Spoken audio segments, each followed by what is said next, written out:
This is Chris Jenkins from Bank of America Stadium, where today the Panthers Super Bowl bid ended with a 23-10 loss to the San Francisco 49ers. Today's game was a little different than most Panther games. They actually allowed a score on the opening drive, a field goal, and the beginning of the game featured a lot of the defense, in my opinion, were playing a little too aggressively, maybe came out with too much energy, having several personal fouls in the beginning of the game. The game ended at the half with a score of 13-10. Seemed like there was a lot of adjustments made at the second half by the San Francisco 49ers. The Panthers still were able to move the ball, spread the ball around, but weren't able to put it in the end zone at all, but were held scoreless in that second half.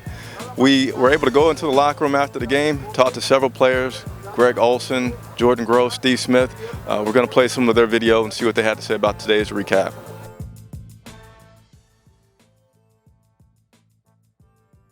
Offensively, I think missing those 3rd and 1 and 4th and 1 on the goal line was huge. I'm only guessing, but I think we would have won the game if we would have got those. Our defense played them tough.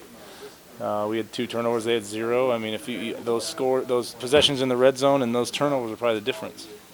It's like I could tell it 2 different halves. So that second half, Yeah, they really clicked in the second half. We didn't.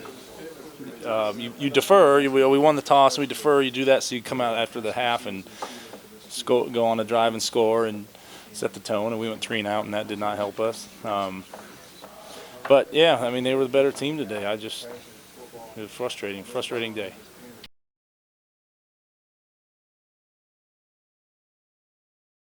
Steve, what are your emotions right now? This is the reality of losing in the playoffs. One team goes home, packs their stuff up, which is us, and another team moves on, goes play Seattle, which is not us. I don't know. I would probably have to look at the film to really say. Obviously the first half we did pretty good. Just speaking offensively, we did pretty good. Second half, they made some adjustments. We made some adjustments as well, but they made more plays than us. But without looking at the film, I can't really say pinpoint exactly what it was. It probably take a week, 2 weeks, just get away, and then come back and get my stuff, get ready for the off season. For me, this off season is gonna be a little different. Obviously with my knee, I got to rehab that. My wife's pregnant, so I got want to be at home for that and help her along with that. So, we'll sit down and see moving forward, and then obviously, I'm so much older now that, who knows what happened, so. Are you going to play next year? Contractually, I'm going to play, so I'll be here.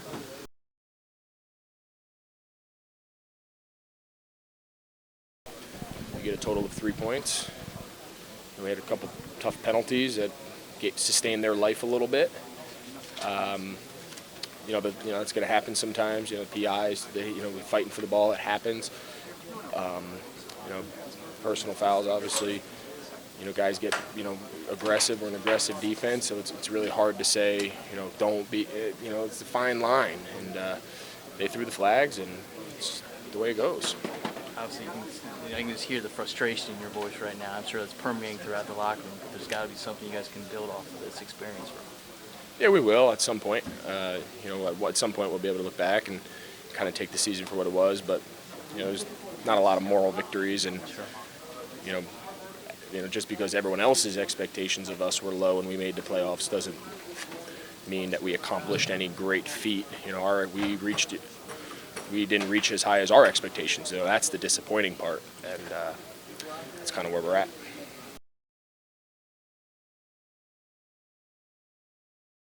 Oh man, we just didn't play well as a whole unit in the second half.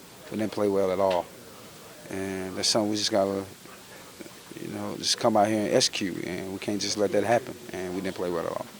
It seemed like that first start of the game, the defense was, I don't know, but my opinion might be a little overhyped, a little too, playing through the whistle.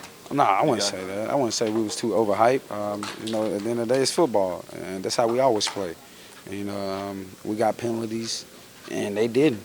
You know, they did the same exact things we was doing, and they just didn't get the penalties, and we did. Is it too early to think about the positive of that? Yeah, it's too early. It's too early for me. I'm gonna be honest with you. I'm not gonna start thinking positive about this season. Probably never. You know, I'm not that type of guy. I'm a competitor. At the end of the day, you know, I want to win the Super Bowl, and I didn't. A few statistics about today's game. Again, it was a little bit of a mystery why this game was so tough.